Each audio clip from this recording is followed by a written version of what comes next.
This is Bad Movies We Love, part of the Shice Podcast Network. If you're listening to this, you are the resistance. Hello, Bad Movie Lovers, and welcome to a very special spotlight session here on Bad Movies We Love, where we don't just talk about the movies, we talk to the people who make them. I've really enjoyed doing this interview series, and I've been very fortunate to talk to a lot of interesting people, and in this Filmmaker in Focus episode, I was joined by Eric Jacobus, the writer, director, actor, and stuntman extraordinaire behind films like Contour, Death Grip, and the Rope-A-Dope series, and he sat down with me to talk about his experience as an indie filmmaker and how he distilled those years of knowledge into a practical blueprint for making movies in his newest book, Badass on a Budget, a timeless guide for zero-budget action filmmakers. So take a load off and enjoy the interview.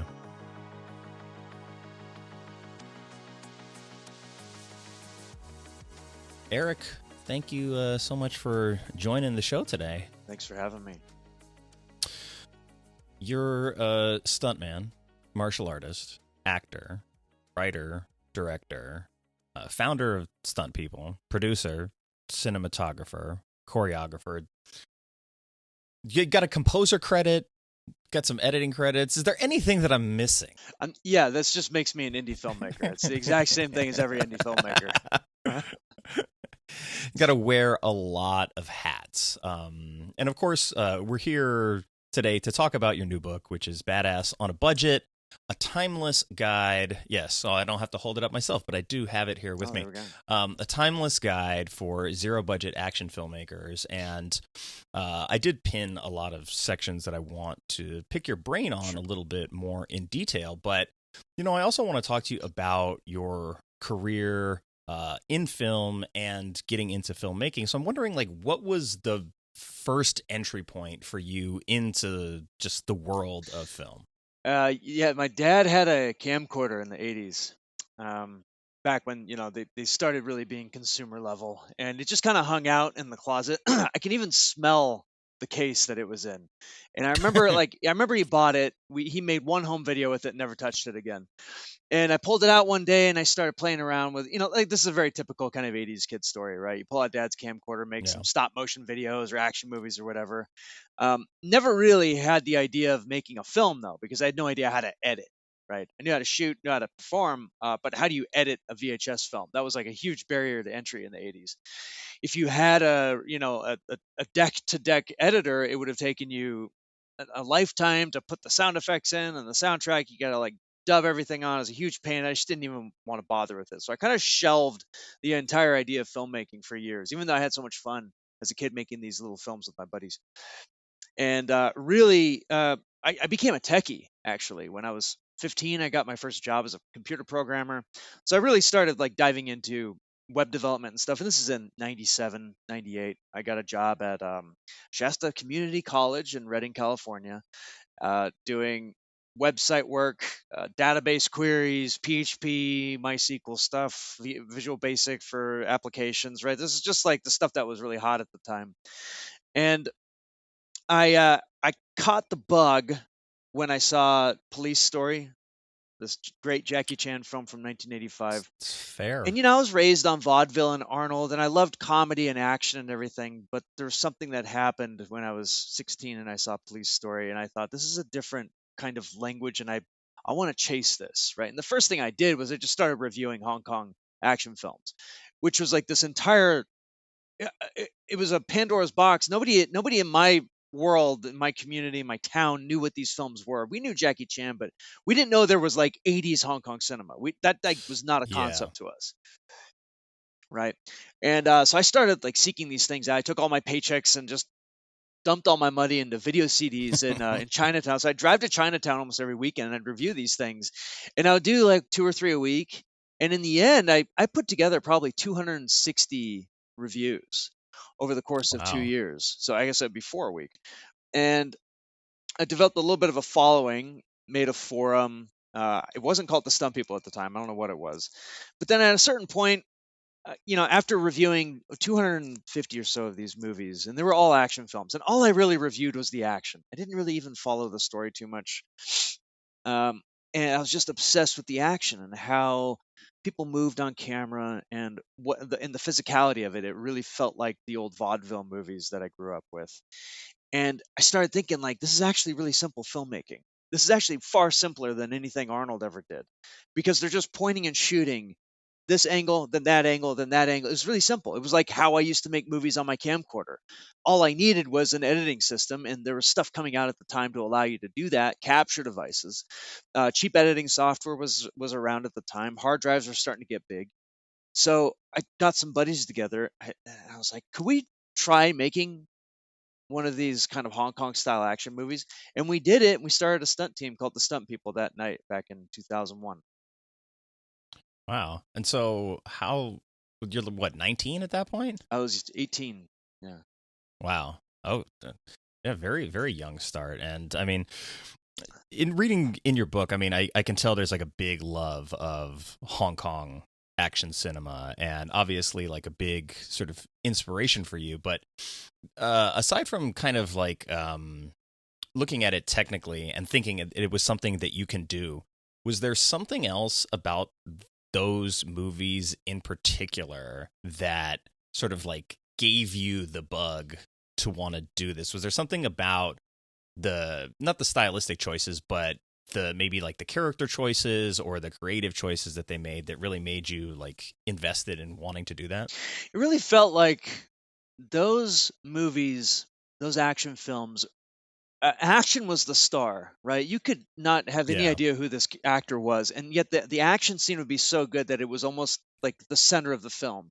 American films weren't really like that. Even Arnold's action films or Stallone's action films, like the character comes first, right? Nothing wrong with for this. There's sure. nothing wrong with this. Don't get me wrong. I love those. I love those movies too. But there was something that almost I kind of compare it to the arcade experience, right? So I grew up in the arcades also. It's a huge part of my childhood. And what I loved about the arcade experience in the 90s was that like it was starting to get really cinematic. Mortal Kombat had come out, the Yeah. high-end graphics of, the Model 2 that Sega released and all this really kind of made arcade games feel cinematic suddenly. And there was something that was very arcadey and very accessible about this Hong Kong action style, where just it was like a ride. It was like a roller coaster ride every time you watched one, especially when you're just watching it for the action the way that I was. And I really wanted to rekindle that. I wanted to find that sort of cinematic slash arcadey, if that makes sense. But I do feel like it had this very it was very colorful, it was very enjoyable, and it was universal. Everybody liked these movies. I really wanted to chase that. Yeah, and when I was watching Contour, I felt a lot of that, honestly. Like, and I mean, even after, like, when the credits are rolling, you have a lot of the outtakes of the stunts that sort of like didn't go so well, right? And it really brought me back to a lot of that, Jackie Chan Hong Kong era, and seeing that that movie is infused with so much humor as well. I think it's a very good movie, like, given that you made it like incredibly cheaply. I think it's incredibly successful at what it wants to do. And aside from like pulling inspiration from that kind of stuff, there's a section in your book that talks about masters, mentors, and family. So, I wanted to know for you, like, who were the mentors in your life that helped foster the kind of creativity that allowed you to do this? My dad was always an inspiration to me. Um, my dad's a lot like me. We never really like talked about how to start businesses, how to be creative, how to be innovative. I would just watch him run a business, and I would help him with his business. He was a mechanic, and then he was a tool dealer for Snap-on for 20 something years. And I kind of developed the entrepreneurial bug from him. And the way I always approached filmmaking then was like, well, why am I looking for a gatekeeper? Why don't I just start my own thing? And that's exactly how he was. He wasn't, I remember he had one day job once at Les Schwab Tire for a week. and it was working under somebody else, and he was miserable, and he's like, I'm never doing that again. and it's like, oh my gosh, I'm the exact same. I'm such a bad employee when I have like a boss. I could just never do it. And so I really developed the kind of like business acumen from him. And I think that, I credit him with, the entire idea of like running a group, right? I was just pulling from what I knew from him. And that really got me started, I think. And I would say that the second mentor that entered into my life, that was Clayton Barber. And he was, a veteran stunt coordinator, and he really understood story in a way that I needed to learn. And he gave me the tools and materials that I needed to kind of see the bigger picture, where like, okay, Eric, you got to stop just making fight scenes, make a movie. Like Contour's got a story, right? And I feel like Contour is Yeah. this like weird flash in the pan where I couldn't stop that movie from happening. Like the story was kind of built with everybody who was involved, but really like Clayton kind of brought the whole idea of story home. And I feel like after that, I really started integrating more story in with the action to try and find that happy medium between the Hong Kong style and the American style. Yeah. Well, like you mentioned in the book too, that sort of like what had happened with Contour was that it was like very successful with the fans that I think you intended it for, but then had sort of negative critical reaction, and maybe you overcorrected in the other direction when making Death Grip. And so like that is, I think, a little bit more focused on sort of like the dramatic side of the story and some of the dramatic tension that carries with it. And then after doing that, wanting to go back in the other direction. If I'm not mistaken, Clayton helped produce Rope-a-Dope, right? Yes. So I have not had a chance to watch that yet, but that's the next one on the list. So when I'm done with the interview today, I'll be going and checking that one out. So now that, I mean, you've been in this industry for 20 years, right? How do you maybe look at yourself now in the role of mentor? Yeah, 25 years now. I think it hit me really hard recently when there's a lot of talk now about stuntmen who are directing movies, obviously John Wick, David Leitch's films. And these are huge movies, right? Even Yeah, even they're I big. mean, even John Wick 1 is considered low budget, but it's still like 20 to 40 million. It's not like it's not like he They're used tiny. right, yeah, it's not like what I do, right? And I noticed that a lot of stunt performers now and stunt coordinators and fight coordinators, they come from the same cut that I do. They come from the same forum a lot of the time, right? Sam Yeah. Hargrave's another one. I mean, he's just like a gifted filmmaker who like broke out as a stuntman and directed a $90 million movie, right? Big deal. The thing is that kind of opportunity is very rare. It's even rarer now. I think it's actually getting very difficult to come across that kind of money.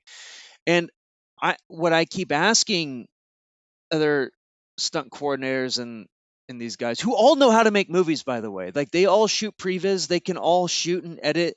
They may not be master cinematographers, but if they had a cinematographer, they would know how to work together with them and direct a movie. They have everything they need to make a movie. And my question to them is like, why are you waiting for $20 million when you can make a movie for 100,000? Contour is $5,000, right? Death Grip is 110,000. And I recently did a film called Bag Lady, and it's not released yet. We're turning it into a feature. It's a 30-minute movie that we shot for $8,000 in 6 days. And I did that by shot listing very well and just organizing the crew very efficiently and being very efficient with how we do the action. I didn't even previs all of it. We just have a set culture that's very good, a slim crew, and every day was 8 hours. We weren't killing ourselves over it. So I started wondering, well, maybe there's a model here, and I really want to share that model with every stunt coordinator and fight coordinator and just performer who wants to make a movie, because it's a very to me, it's like a very uh, expandable model, because you have this potential for thousands of talented filmmakers to just get a little bit of budget and make a killer movie, and that might be the next Ong Bak, right? That Yeah. might be the next Raid. Yeah. It's scalable in a way where I think the economics of filmmaking have like changed a lot, and there's something to be said for someone who can make a well executed film on a smaller budget. And you talk in the book about culture and sort of like cultivating the right kind of environment on set. So what do you think are like the most valuable tent poles of having that culture on set? Yeah, so it's kind of interesting. I'll add this caveat. My experience in Hollywood is a little bit limited, and it's partially by choice. I just never quite fit in very well with set culture there. And when you're making an action movie, it really feels like there are two different set cultures going on. You have kind of like actors and production team, and they're sort of aligned. And then you have the stunt team, and they have their own kind of alignment. Um, and in order to really kind of get in to making action films, you have to kind of jive with the stunt team. There are some stunt teams that have amazing, set culture, or group culture, but sometimes there are stunt teams that are just they're kind of predicated on abuse. They're predicated on pure competition, not really to serve the audience, but just kind of trying to outdo some other stunt team, and it can be a little bit toxic. And in those environments, and I've been in those, the creativity is just not really there. There's not a whole lot of creativity. All they're really doing is kind of mimicking the other teams that are out there. And what you're seeing is just a lot of the teams doing the exact same kind of action now. And again, that's not just because the teams are like bad or something. A lot of these teams are very good, but they're just trying to do the action that producers want, right? But what happens in that kind of environment is you naturally quash thinking out of the box, in terms of like, if you're thinking of ideas that the producer doesn't want, well, those aren't going to fly, right? Whereas if you're making an indie action film, almost anything goes. Like, try it, right? We were just trying stuff in Contour, and that's how sketch comedy works. To me, that's how good comedy works. And I think that's like the only way to make a comedy, and to make a fun action film that can, that can kind of revive the action comedy genre. And so, to me, the best set culture is going to foster creativity.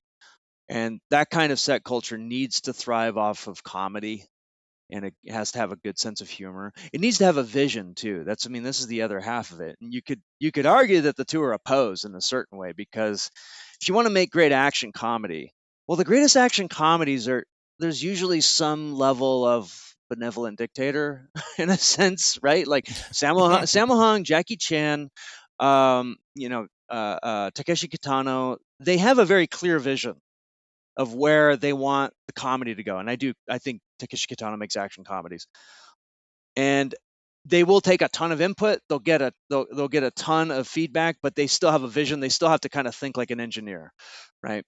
So, for what I want to accomplish, which is creative action design, it's crucial to have a culture that fosters creativity, and one that has a very clear vision. Oh, that's important. Since we're talking about creativity, I want to talk about creative psychology a little bit, because it's one of the fascinating elements that stood out to me about the book itself. So, I mean, at least I viewed it as creative psychology, but you go into a couple of different elements of it, and one of them is the 4 parking spots method for sort of organizing the principles of like how to sort of live a balanced life while also like pursuing creative passion. So I'm curious, like, how did you arrive at that structure and adapt it for yourself, and how has it helped you in your career? I heard those on Adam Carolla. Adam Carolla talked about the 4 parking spots, and it just stuck with me. I don't know if he's ever mentioned it since. It's been decades since I heard this, and it just stuck with me. I thought, like, my gosh, that is so genius, because it's so true. And so, the 4 parking spots idea is basically that you as a human, you are limited to the amount of stuff that you can do in your life, the amount of attention that you can dedicate. You're not just limited by time; you just have this kind of bandwidth limitation. Yeah. And so the analogy is as though you have this tiny little parking lot with 4 parking spaces, and those parking spaces are going to kind of change over your lifetime. When you're young, you can sort of fill those parking spaces with all kinds of fun stuff, right? You can have your passion project, you can have your political activism, you can have, hanging out with your buddies on the weekend, you can have maybe your McDonald's job as this like 4th parking spot that's like not as important to you, right? You don't really pay much attention to it. And then over the years, I've sort of tried to figure out what exactly my parking spots are, and the ones that I find to be the best represent my life are: the first parking spot is me, because I've realized that if I sacrifice my health, mental, spiritual, physical, if I sacrifice my health, then the entire parking lot shuts down. So that has to have I have this 5th wheel that's up on cinder blocks that's constantly under renovation. It's never going anywhere. That's parking spot 1. Constantly working on it. Parking spot 2 is my family. Wasn't always my family, but now it is, because that is the primary driver of my, the reason that I work. That's the primary reason. I still love, I'm so passionate about motion capture and making films, but really it's very simple for me to decide whether or not I should be doing something, because if I can't service my family and provide, then I just can't do it. So that's my second criteria. My third one is my work, and I think that this is going to be the same for everybody. Your work is going to be either in 2 or 3, or should be anyway, if you don't have family obligations, that is. So my work is how I make money, and fortunately, it's my passion. Because if my work weren't my passion, then my spot number 4 would have to be my passion, right? Or I would have to transfer my passion to my family, or I'd have to transfer my passion to my personal somehow. It would have to fit in one of those without conflicting at all, right? Yeah. Fortunately, passion and work do not conflict with me, and I've worked really hard to maintain that as one parking spot. And that's kind of like it's kind of like a commuter SUV that can go in and out really quickly if it needs to, but it mostly stays there. Other work might come in that supplants it, but in general, that's what's going to be there. In my last parking spot's a little Vespa that handles miscellaneous crap that I don't want to deal with. And that includes, the water heater breaking, the fish has to be replaced because we left it at home when we travel again, and politics, and anything that to me is just like not really important goes in the Vespa, and I try and get that thing out as quick as possible so that it's freed up. Because if all 4 of your parking spots are filled up, you are overwhelmed. Guaranteed. If something new comes in, you're now going to have to move one of those things out and make space. And if you have one open, then it's just far easier to dedicate the attention and whatever it is necessary to get that off your plate and really focus on the other 3. It was refreshing to read about it and to get your perspective on it, because I think like so much of, I don't know, like grind culture has put us in a place where it's like, oh, just, burn yourself out to the point of having a nervous breakdown and in the pursuit of your goals. And so to see that like mental, physical, spiritual health sort of is a priority that also facilitates the care of all of these other things is a refreshing look at, I think, how to like sort of budget time and attention. So I appreciate that being in the book. But I want to stick with the creativity thing a little bit, because you go into detail about, if I remember correctly, it is open and closed state creativity. So can you talk a little bit about the specific creative process for you and whether or not that has changed over the course of your filmmaking career? I got this idea from John Cleese. He did this amazing speech. It's called Creativity and Management. It's on YouTube. It's 30 minutes. Watch it. It'll change your life. But this is the essence of it. It's essentially that the creative process is not the same as the analytical process. The creative process is not predicated on IQ. It's not predicated on these sort of traditionally, these traits that one would consider, intelligence or rationality, right? Creativity is very different. Well, It's kind of like the difference between playing jazz and computer programming, right? When you play jazz, it just doesn't operate the same way as an analytical state. You have to be, you just have to enter a different kind of mindset, and that seems to be the optimal state for coming up with creative ideas. And I think everybody's going to have their own way that they enter the open state. Thomas Edison, I think it was, would sit in a chair when he felt tired and he was feeling depleted.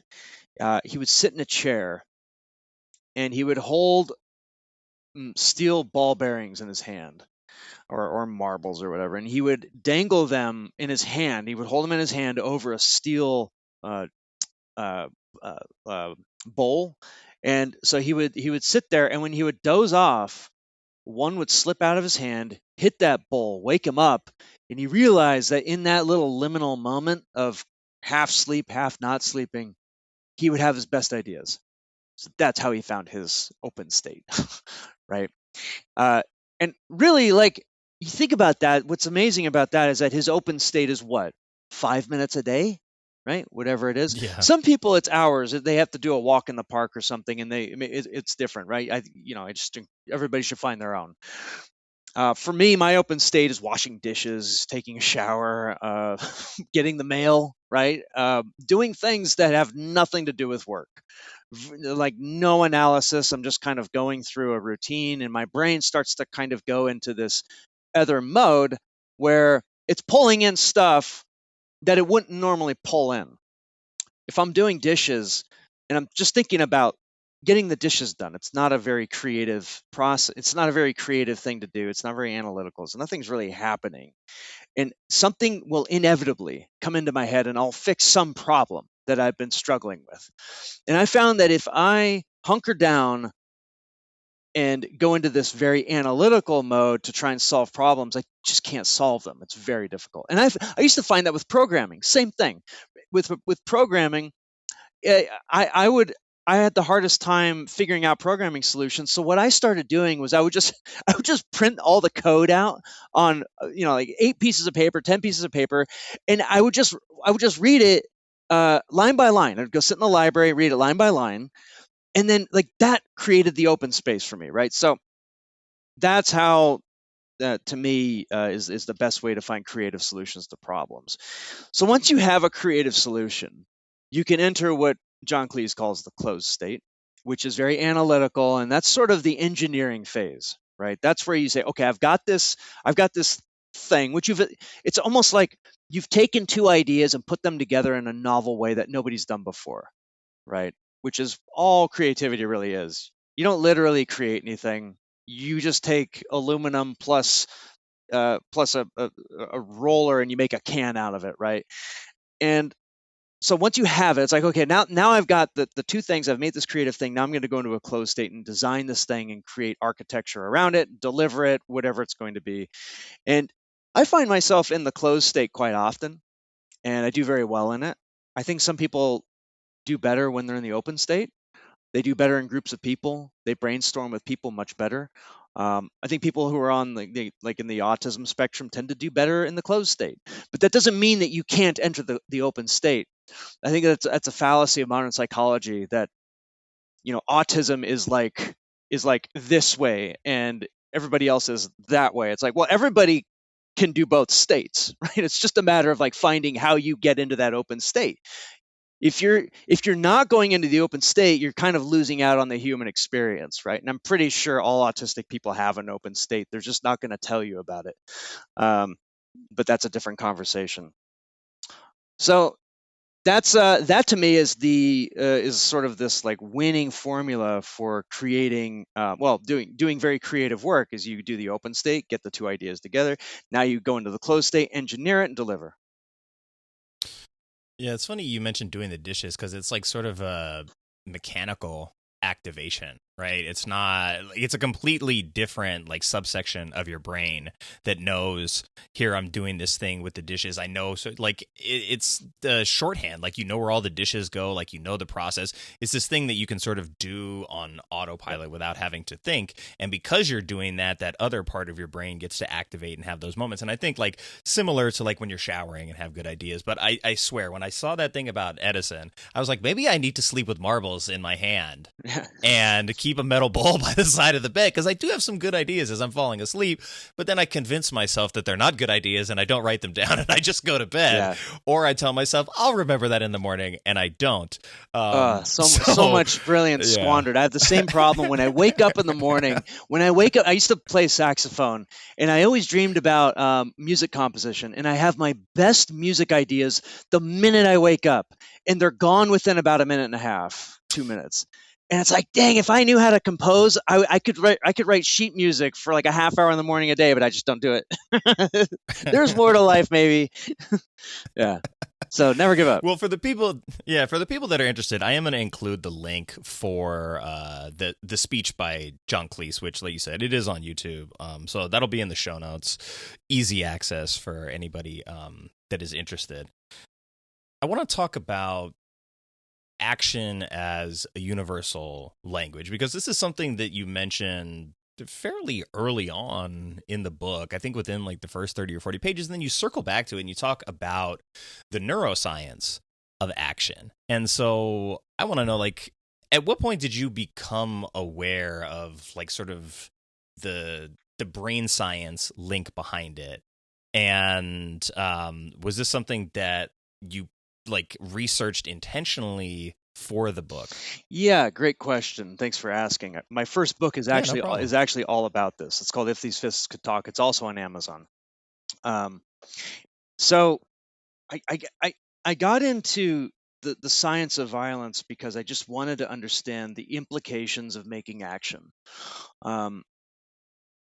There's always been kind of a peanut gallery of people out there, and I'm not saying that in a bad way. Really, they're just critics, right? Who think that action films might be at least partially responsible for violence in society. And to me, the debate is just not closed. I don't think it's an open shut issue.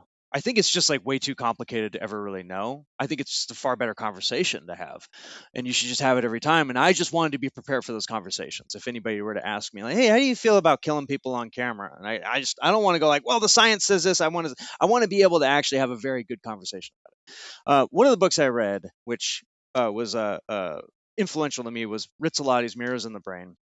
Mirror neuron theory. Of course, it turned into a lot of pseudoscience.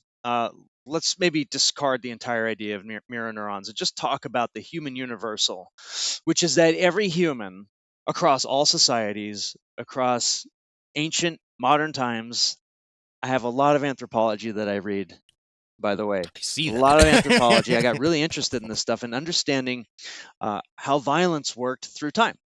How does violence work in Native American societies? How did violence work in Micronesia, right? How did it work in among the Australian Aborigines, Roman Empire?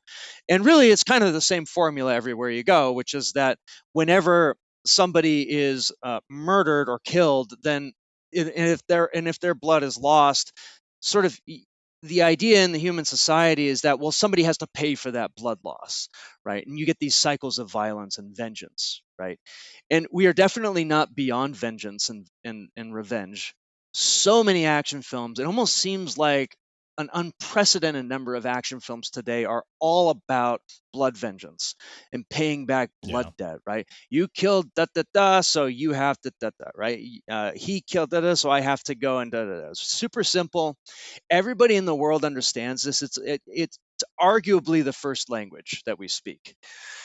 It's not necessarily that we have to fulfill blood vengeance, right? In fact, I think we watch movies so that we don't have to fulfill blood vengeance. I feel like there's an itch that we all kind of have where we've been wronged and we want whoever wronged us to pay for it. And watching a film, you can sort of transfer your desires onto the protagonist and you sort of adopt their plan of action, and suddenly their needs and wants become your needs and wants, and then their vengeance path becomes your vengeance path. And by the time the movie's over, they've been righted, and you sort of are running a simulation in your own head that you've been righted, right? And that can come in a lot of forms, right? Maybe they do kill the bad guy, or maybe they don't kill the bad guy. Maybe there's a conversion process, and that's, to me, even more powerful, right?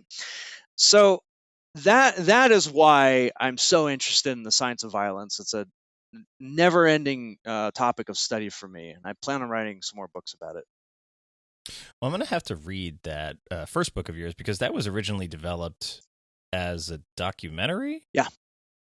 Yeah.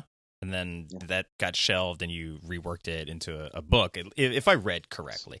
And yeah, like what you're talking about is sort of like the eye for an eye mentality, right? And I think at different stages throughout history, like I think the goalpost continuously gets moved in terms of how society perceives violence in TV, movies, video games, whatever. We constantly hear that as sort of like a deflection from actually addressing some probably root causes of actual violence. But you mentioned something there at the end about like the character's journey and sort of like the understanding of this. And you mentioned catharsis for both the performer and the audience, and some of how that like translates in that universal language. So in your filmmaking journey, like, do you view that sort of like violent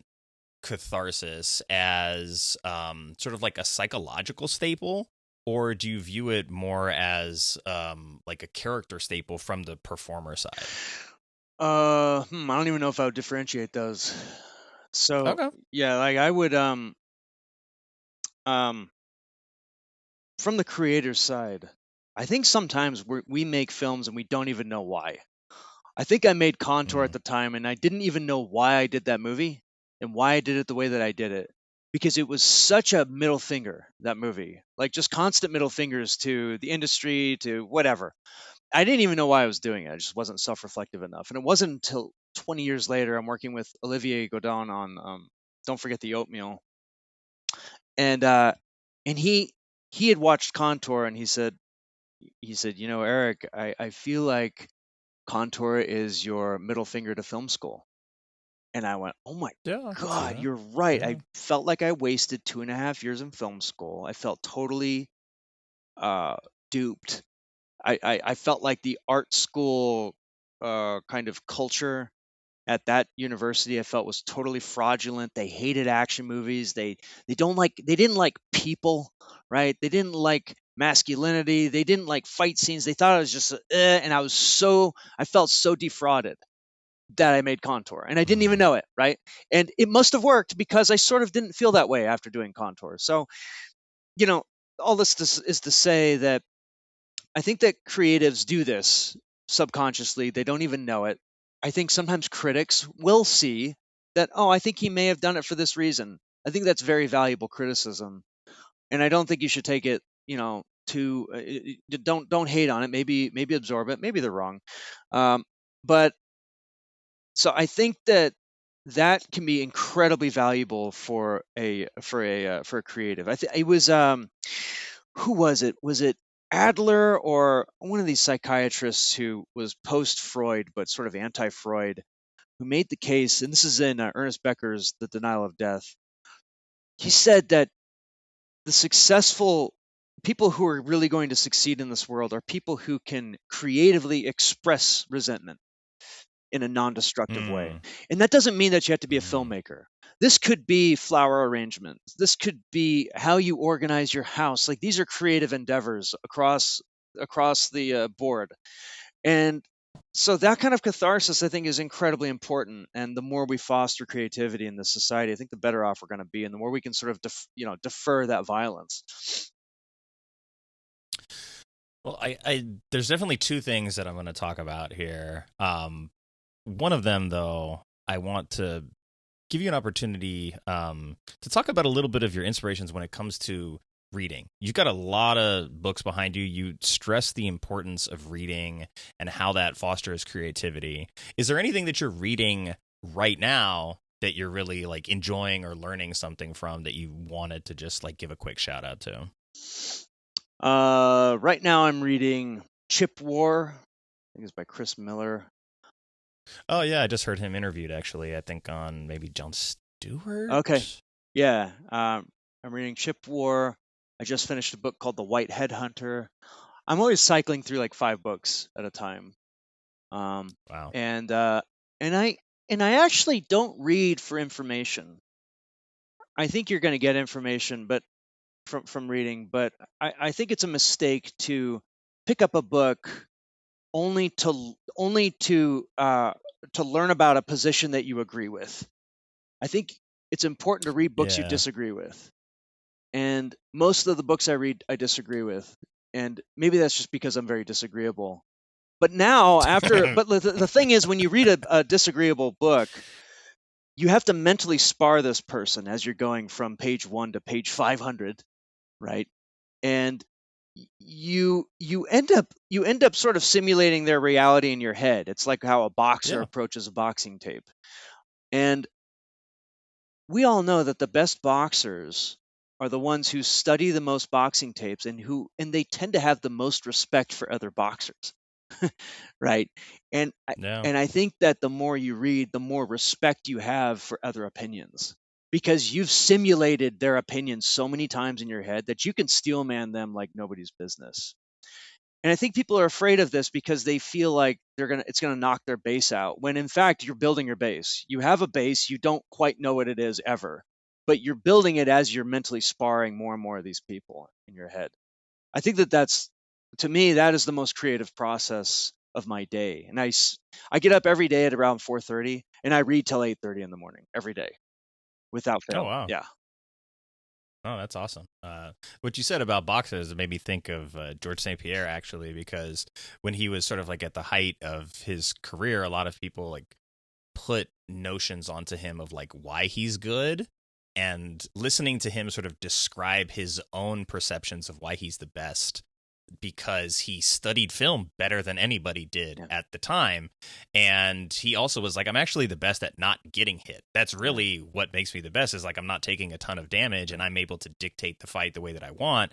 And he mentions in his preparation for his rematch with BJ Penn that they were doing like frame by frame assessments of BJ's reaction speed. And so he's like, of everyone we studied, he had the fastest reaction time, but your reaction time, or like engaging your reaction, drains your limbic system. So he's like, going into the rematch, I just wanted to overwhelm him with feints because I knew he would fatigue from his body having to respond to all the different feints. And so it's like that surgical approach to how he wanted to like dissect the fight is really what made him a better fighter than him just being like fast and big and strong and sort of like good at technique. He really approached it from a cerebral standpoint. And, you know, I think you had mentioned something about like the Jorge Masvidal fight with Ben Askren, and sort of like similar approach to like, you know, he's anticipating the reaction of his opponent. The other thing I wanted to talk to you about from the other point was like generalized criticism. Like, how do you deal with criticism from, I think, like critics and then maybe other people within the industry? And then I'll get to the other part of that question. Oh, I used to take criticism so hard because I thought that the critics were legitimate, like they had gotten there via some kind of credentialing program or whatever. And then I realized, like, oh wait, anybody's a critic. Really, anybody can say whatever they want now, and it's kind of just the algorithm that determines whether or not they're going to even see what you did. And I think 2 things happened. I started giving myself grace to fail, and I started seeing myself more as a human, right? Not as like an ideal that I'm living up to at all times. It'll never happen. As a fallible, real flesh and blood. Yeah, fallen person. You're not Arnold, Eric. You're not Oscar worthy. You're not You're not these things. You are who you are, and you should just love that. So I gave myself grace, and also the fact that you don't know what any of those people are like. All you see is their best face, and the best face that they put out is like really high quality stuff. You don't get to see all the garbage, right? So just know that everybody out there that like your favorite stars also have trouble sleeping at night. They also have weird things that they do in bed. They also poop on the toilet. They're all the same as you, right? So Yeah. so and maybe we should just give ourselves grace. And so I realize that like the more I give myself grace, the more when somebody criticizes me, I can kind of go like, oh, that's interesting. Yeah, I guess I was just kind of in a bad place when I did that, and I can move on. Like I'm not kind of clinging to this old idol of myself. And the other one was I had kids, and I was showing Bag Lady as an example. I've shown Bag Lady to quite a few people. It's not released yet as of this interview, but I've shown it to so many people. And there are times when it's just, movies aren't for everybody, and the response will be a little bit lukewarm. But if my kids are there, my kids are busting up at every joke. And I realize that I am kind of more like them than the hardened kind of audience member who wants something super deep and super cerebral, and they want something that's, whatever they're expecting. I'm more like a kid. I'm making kind of an innocent action film, and my my sort of like audience in my mind now when I'm writing stuff is like, well, what are my kids going to think of this? That's when I took the cussing out of it too. That's And fair. this is going to change for Okay. some people. Don't care about this stuff, but it's just a way of sort of getting away from people pleasing. I just think more like kids now, and I'm not really trying to please my kids. I'm just trying to think more innocently like them, and I found that that's incredibly liberating, and it sort of frees me from having to worry about what other adults are going to think about me. Because like kids are kind of amazing because they'll give you an opinion not because they're resentful of you, but because that's actually how they think. Right, but an adult has Yeah. all this other software running in the background, right? Where they're like, "Ah, Like, I I don't want never, to hurt your I never feelings. got, Yeah. yeah, I don't want to hurt your feelings, or I never got to make a movie. I'm gonna take a dump on this one, right? That's exactly Hmm. what. Hey, we got the same drink. My, Yeah. LaCroix.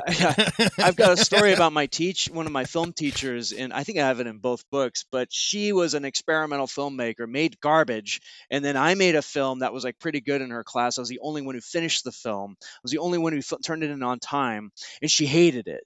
And it's like, oh, I see what software is running in the background of this woman, right? Whereas, like Mm. with my kids, it's like they don't have that. They just want to tell you what they think, and I love that. And if I can ask, how old are your kids right now? 10, 8, and 5. Well, it's funny you mentioned they're a lot like you. And at the beginning of our conversation, you mentioned you're a lot like your dad. Do you see like their interest in what you're doing as something that like might potentially be something that they want to do in the future? Like, can you see those like sort of like neurons firing at this point? Absolutely. So I was an only child, and it's weird to see how my 3 kids are like this weird kind of like a mirror prism of like all of my traits kind of distributed across 3 of these boys. Yeah. My oldest has this like hyperphantasia where he's got a photographic memory, and it's like he's constantly seeing an image around him. And if I tell him like, "Hey, go pick up that thing on the couch," he doesn't even see it. He sees what he thinks is on the couch, right? So he can snap out of that and like see it, but then he can like draw from memory, right? And so there are these traits where it's like I could very easily see them entering the business in some way. And I'm not really afraid of pushing them in that direction. I was raised by, the baby boomer generation, and the baby boomers, a lot of the time, they like didn't like the idea of the kids following in their footsteps. They wanted the kids to get out and go to a college far away, meet their sweetheart, pick a job that they like to do. And there was a part of me that wanted somebody to say, no, stay here and continue what we're doing. I kind of wanted to feel that, and I never really got that. And I think a lot of people in my generation didn't get that. Sometimes they were actively excluded from that, right? The family might have a business, and the children are excluded from it. It's almost like, well, you have to go and make it on your own, and then we'll talk. And I don't know if that's like the healthiest way to think. I I kind of want to think like, well, I have a company. I've got I've got a cache of of work behind me. My kids love what I do. Why don't I just bring them in as soon as possible into this? I wish more people would do this. I see a lot of stunt performers out there with kids and they're training and they're kind of entering the business in interesting ways. And that's super cool. I would say build your dynasty and bring your kids into it. Yeah, I mean, and then within probably like 10 years, like they're going to have their own little stunt team together. So Right. you already got that part of it covered. Right, how cool is that? I want to ask you a little bit more about not necessarily the criticism, but you talk about this thing of sort of like an open feedback system. I'm a big person on like, give me feedback. Even with the show that I run, I have an anonymous feedback form. So I'm like, if you need to tell me that you don't like me and like you want to be vocal about it, there's a way you can do that without having to like expose yourself. And I will hopefully take the good things from that and apply it to my work. And like when I watched Contour, I was like, this movie is really funny. Like the action is great. The choreography is great. A lot of like the fight sequences are really well done. I was surprised at how funny it was. So like when you made it, like did you know how funny it was? Because you talk about screening it and like not all of the jokes working, but then using that to then shape the future vision of the film. So like, how do you apply that sort of open feedback loop to your projects? Yeah, so I guess we're going back to what kinds of feedback are you paying attention to? I think I kind of indexed too much on listening to critical feedback versus audience feedback. And Gotcha. I really think that audience feedback is so important. And in that example you cited, I did 4 screenings of Contour. The first 3, there was like a half dozen jokes that just weren't landing. And I just had to kind of stand there in the room and kind of feel the whatever it is, the group dynamic, because it's very different when you have 150 people watching a movie. But it tells you things. It kind of tells you how people see things as a mass. And then after the 3rd screening, I said, I got it. And I did some edit tweaks and I fixed all the jokes. They all got laughs. And there's just, I don't know, there's kind of an intuition, I think, that you build up over time, which is, at least in terms of comedy, it's partly love of the audience because you want them to enjoy themselves, but it's also part sociopathic. And I'll explain this. And I think that like good comedy has to be a little bit sociopathic. And the reason I say that is because the audience is expecting logical things to happen all the time, right? Like there's this gag in Contour where we're fighting with PVC pipes, right? And then there's this PVC pipe sticking out like this far from a wall, and a guy grabs it, but it's literally this long, right? And it's like, I knew what you were thinking. I knew you thought that would be a long PVC pipe. We delivered against that, and it was funny, right? The delivery of it was funny. And so not only did I sort of temporarily disappoint you, I gave you like a funnier logical result of this action, right? And so I think that there's a little bit of sociopathy there, where you kind of know what people are thinking and expecting. Magic is the same way, right? Sleight of hand, it's the same thing. Yeah. Very similar, Anticipation. right? Yeah. And I guess it's just like a good sociopathy. It's creative sociopathy, and that way, we're not abusing people, but we are delivering against expectations, right? Because abusing somebody also delivers against expectations, but that's like the bad sociopathy, right? Yeah. Oh, you think I'm going to do this, huh? Well, how about I just throw your lunch away, right? That's like the bad kind. Why am I laughing at that? Like it's true, right? It is, yeah. But funny still. Yeah. For people that are maybe like a little bit unfamiliar with like sort of like the technical aspects of filmmaking, I think the book itself is like a pretty good like front to back guide of like start here, do these things, end up here, and you end up sort of like, here's like how to screen a movie, how to get your movie out to places.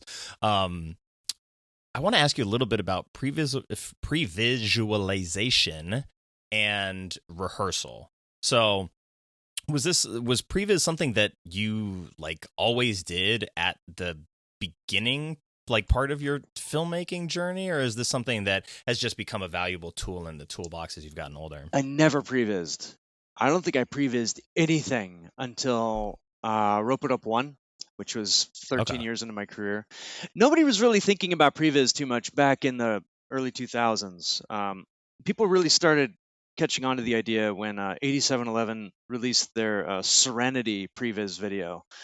And everyone, and when you look at it, it kind of plays like a short film. They have breakable bottles in it. There's stair falls. There's sound effects. It's just like a short film, except it's in a gym. Um, and I think that in certain dynamics, certain group settings, previs is totally necessary. You got to get all that stuff worked out beforehand, especially if, for whatever reason, there's just not much flexibility in the shoot. And this is especially going to be true on big budget films, which is kind of a paradox, right? You would think that if you have a ton of money, you'd be flexible, but it's really the opposite.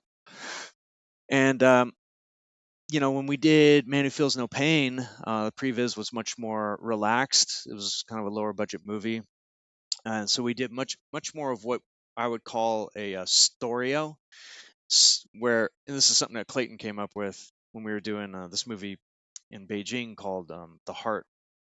And the idea of storio is, don't worry about what the punches and kicks are going to look like. Don't worry about making complicated moves unless they're important for the story. Just focus on the arc of the fight, right? What is your beginning and end? Write it like a save the cat beat sheet. You could do 4 beats, you could do 15 beats. For big fights, I'll do 15 beats, and I'll kind of plot it out like that. And I find that back in the day when I did zero previs, we took forever to shoot fight scenes. Like Contour took a year to shoot, right? We did 60 days in that warehouse. 60 days for Wow. those fights, which, like, I think nowadays we would probably have at least walked the story, and we could have shot that thing in 20 days nowadays. I really think that. Probably could have shot like the same stuff in 20 days, because there are some days we did nothing. So that was like kind of like off on that end of the spectrum. But then on the other end of the spectrum, you have like every punch and kick mapped out, and there's like not really any flexibility in the action. And what happens then is, your previs tends to then live inside a gym instead of living at the location where you're actually shooting it. And so what happens all the time with these movies is that they'll shoot previs, and then when you actually see the movie, it's just like 2 or 3 people just standing in one place fighting, and there might be a wall a foot away, and they will never touch that wall because there was no wall at the gym. Right? There was no wall in the script, but now they're at the wall, but they're going to stick to that fight scene. They're just going to fight here. They're never going to touch that wall. Whereas any fight on planet Earth, within 2 or 3 seconds, somebody's going to touch that wall. Right? They're going to push off it. They're going to land against it. They're going to get stuck against it. Something's going to happen. And it just doesn't feel like it lives there. So I find that doing storio really is like this happy medium, where you're not mapping out all the movements, but you are mapping out the story of the action scene. And you just got to kind of like rely on intuition to fill in all the beats on the day. And so how long for these, like, how much time do you spend rehearsing, I would guess, or I would ask, for like these large action films? Yeah, I don't like rehearsing much for action. Okay. I just don't like doing it. I think that the purpose of rehearsal is creative brainstorming, which is actually Gotcha. becomes very difficult when you get into production. It's very difficult to come up with like out of the box creative solutions. They happen, but I think it's a little bit easier when you create almost like an improv environment. And I recommend this book called Impro by Keith Johnstone, who like invented sketch comedy in Canada. Kids in the Hall, SCTV, like these things wouldn't exist without Keith Johnstone.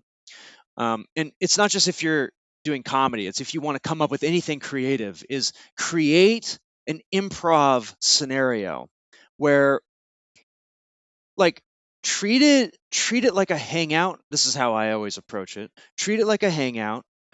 Don't be so rigid. Don't be so worried about time. Just get your story beats in and try and come up with creative solutions to things, and try weird stuff.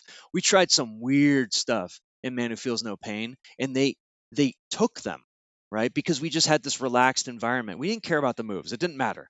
We would literally, sometimes it would just be like, bap, bap, bap, bap, bap. We know where this is going to be something else later. We'll figure it out later. Like it would all change. If we came up with something really complicated, it would change anyway. So let's just not do it. right? Let's not stress about this right now. So I think it's, it's more rewarding. It doesn't burn people. You don't need to be prevising your stunt falls over and over and over, right? It's like put a big air mattress down, do a cushy fall. You're going to do it on the day. It's going to look rough when you do it then. Don't worry about making it look rough for previs. Have fun doing previs, and you will have a more creative action scene. And I think that you can get it done really quick. I mean, I think I'm notorious for doing really short previs shoots, right? Like we'll have the entire day, but like I just refuse to work super hard in a previs scenario because that's not improv to me. That's fair. I think it's something that you don't specifically maybe word in the way that I'm going to now, but it seems like one of the things that has been, I think, good for you specifically throughout your career is like kind of a healthy curiosity. You specifically, like you were describing, doing motion capture stuff for video games, and it was this lever pulling, exercise, right? And how many times can you walk up and pull a lever and make it feel like it's going to be different, or like examine the reasons why it's going to be different in different situations. So like how much does having a healthy curiosity for those kinds of things benefit you when it comes to like making your own stuff? Yeah, obviously it's instrumental to good performance. It'll it will give you kind of a guideline uh, for how to perform. It's really as simple as that. The opposite of creativity is, again, it's the analytical mode. And when you're trying to come up with an idea and all you're thinking about is like your process and your analysis and all this, then ideas just aren't going to come. And so you have to be able to find that creative spot.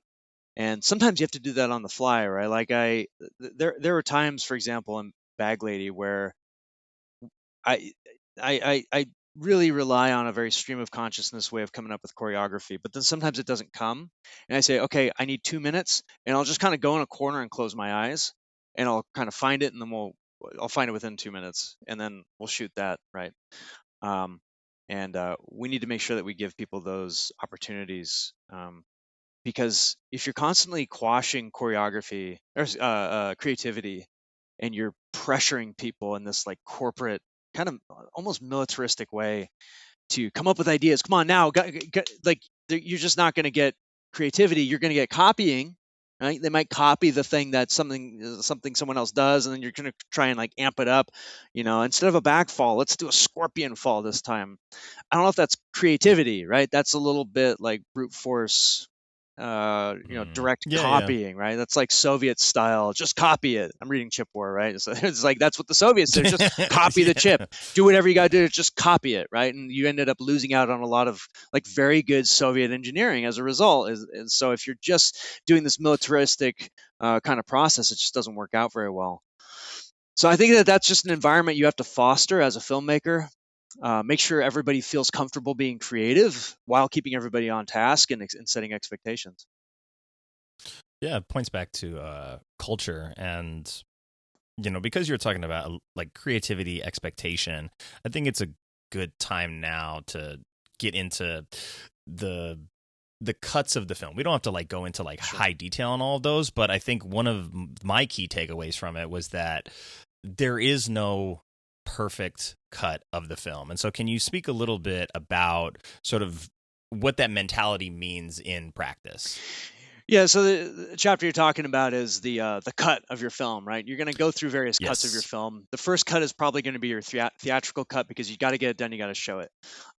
You might then go through some kind of distribution cut because your distributor decided, well, China doesn't like this, Malaysia doesn't like the violent part, so you have to do your distribution cut, which you're going to hate. It's going to be worse than your theatrical, right? But you're probably gonna have to do it, and if you don't do it, they will. Right? It's like there's just no way around it. Like I have a cut of Contour that's like 10-20 minutes shorter or something, and I've never watched it, and that's the distributor cut because they were like, well, we decided to just like shave off a whole bunch of story, and I'm like, okay, I'm just not gonna watch it. But I know why it exists, right? The third cut is the director's cut, and the director's cut is really the cut that you're kind of feeling not only as you watch the theatrical cut and you're kind of thinking through all the dailies, but it's also like the original vision of your film. Because the theatrical cut is probably not your original vision. You were limited by something. So what you have to do with the director's cut is get it as close to the original vision as possible and then stop, right? And you have to set some kind of arbitrary deadline on this, whether it's time or some kind of benchmark. And the last cut is the perfect cut, as you mentioned. And the perfect cut is sort of like the ideal arrangement of all the shots, the ideal sound design, the ideal mix, the ideal everything. And you can spend your entire life working on that cut and you will never finish it.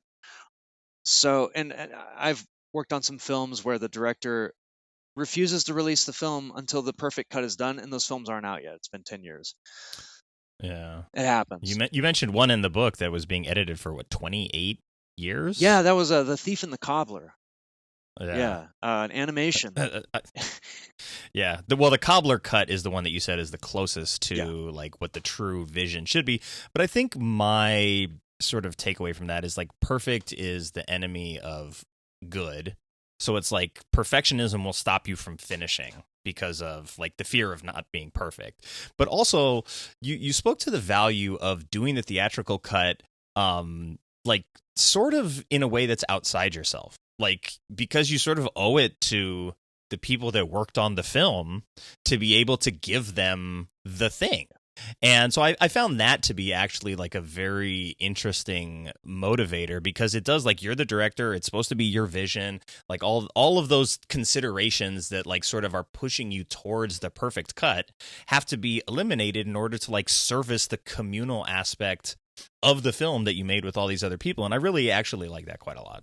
Yeah, you owe it to the people that slaved away and made this movie with you. I do think that when people make an indie film, um, you know, even if you donate your time for free, you're still getting a lot out of it anyway, and it is your choice to do this. But I think as a filmmaker, um, you do irreparable harm to your reputation, irreparable, by not releasing the film within the first, I don't know, I'm not going to set like an immediate, but I feel like a year is sort of like the deadline, because by then uh you have to think of indie filmmaking and zero budget filmmaking as a war. You and a group of 5 to 10 other people have gone through a war together, possibly for months, right? And for there to be no fruits of that war can do irreparable harm to your reputation. It'll be very difficult to get that crew back together. Is that you? So would you say, I mean, again, not like a hard deadline, but like a year after the end of principal photography? I think so. I think that if it's not out within a year, I'll give you an example. I didn't even really talk about this in the book, but my first feature film was actually called Immortal. We shot it in 2003. We shot it for 4 months. Very like down and dirty movie. We didn't even use a 3-chip camera. It was like a digital 8 super low end standard definition camera. No cinematography, nothing, just like story and action, right? And the audio was so bad we had to do a post dub on the entire thing. And I was away at film school, and while I was away at film school finishing up there, I started doing contour. And so post production on Immortal just like went away. I stopped working on it. And then after I did contour, I picked up Immortal again. And by then I just it kind of lost the crew. Like, it totally lost steam. I probably could have had some success with that movie, and I probably would have been tighter with the crew afterward as a result. But after that film, I wasn't very tight with that crew anymore. It's unfortunate. I think I have a lot of the blame there. Yeah. Well, I only have a couple of questions left for you, but I think this one is probably most appropriate at this stage. So what is something that you've learned in your filmmaking career that has surprised you?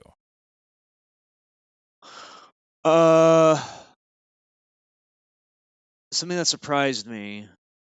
Oh geez. I feel like whenever I get asked this question, I struggle. I guess because I don't like surprises, and maybe I Maybe I Or refuse. what's a, You know?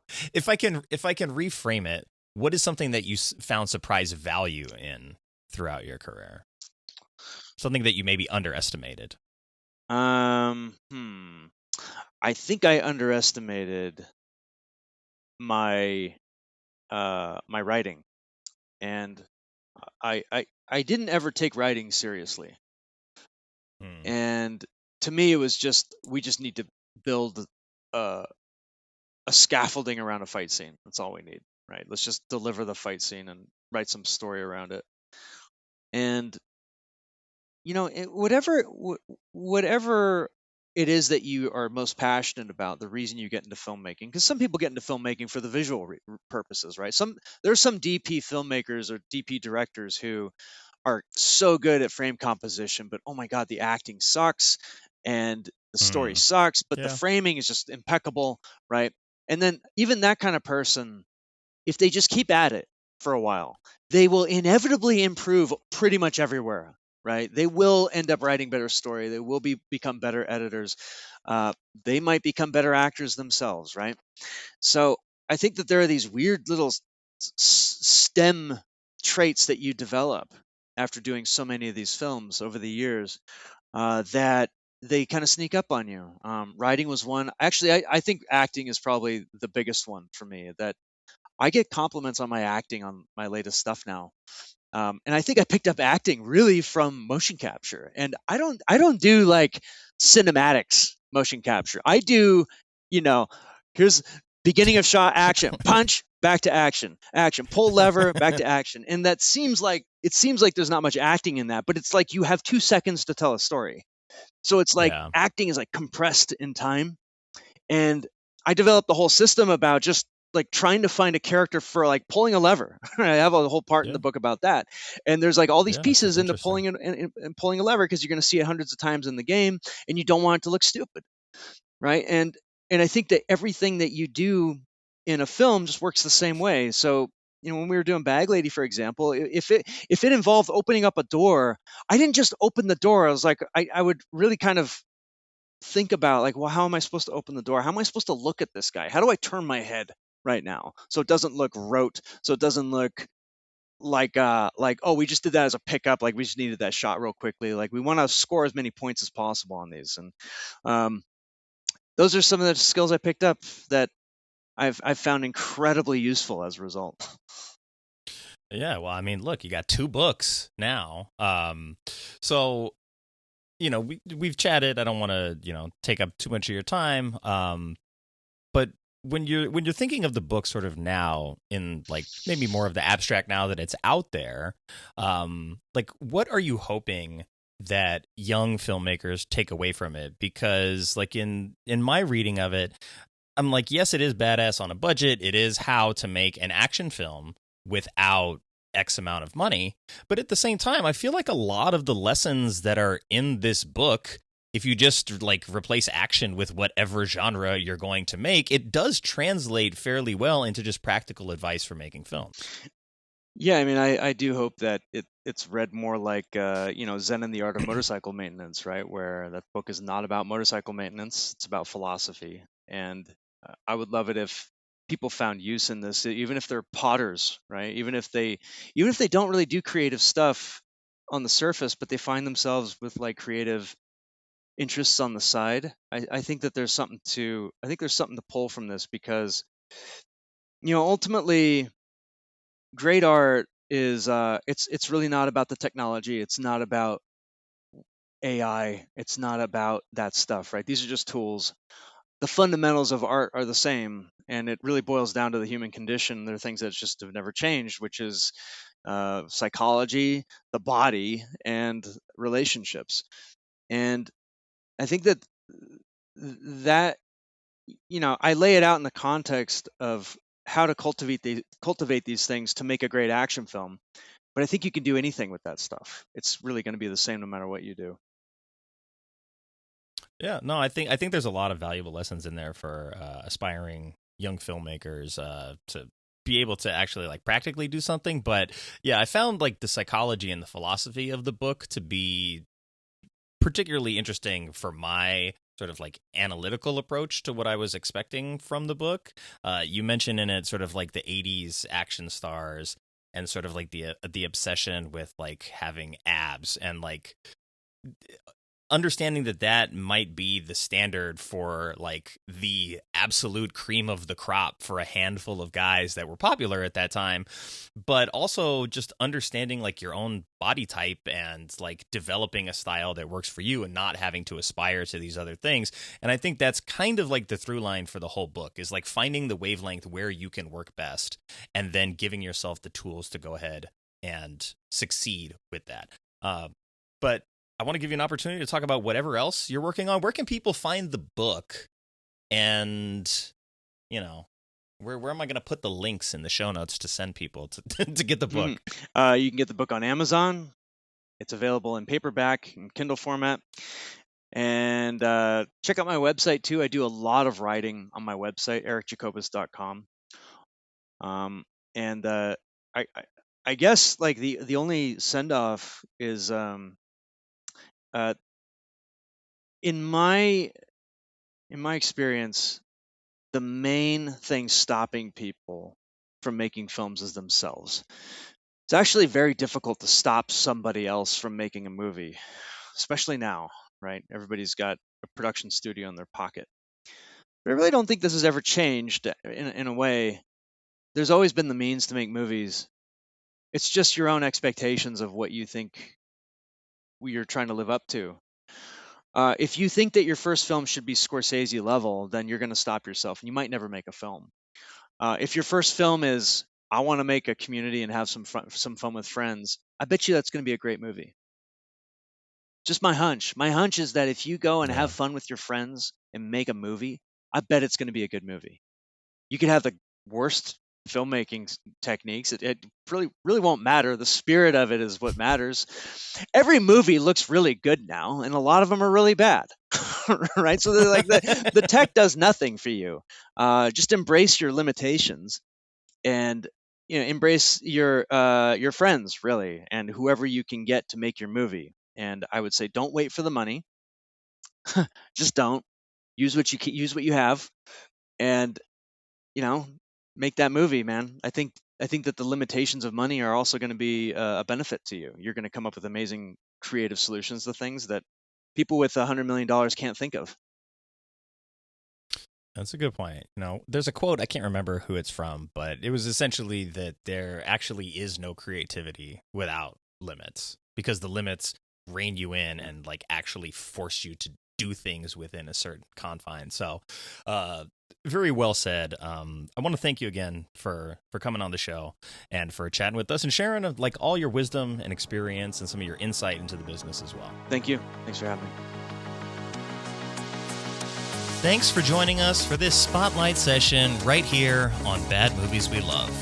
If you enjoyed the conversation, be sure to follow the show, leave us a review, and share it with your fellow movie lovers. Thanks again to Eric for taking the time to sit down with me and to share his wealth of knowledge when it came to filmmaking. And I know he's an action guy, and the book itself gives you a lot of tips on how to work specifically with action, but it's actually a really good practical guide for filmmakers of any level, of any ilk, of any interest. It's a great way to have some practical steps to get your movie made. You can buy that book on Amazon. And make sure you check out ericjacobus.com and his YouTube page, Eric Jacobus Official, where you can find his films, his books, his podcasts, and more. Links for that will be up in the show notes. And while you're there, make sure you check out the rest of the Shiest Podcast Network at shistpodnet.captivate.fm. And until next time, stay curious and take care.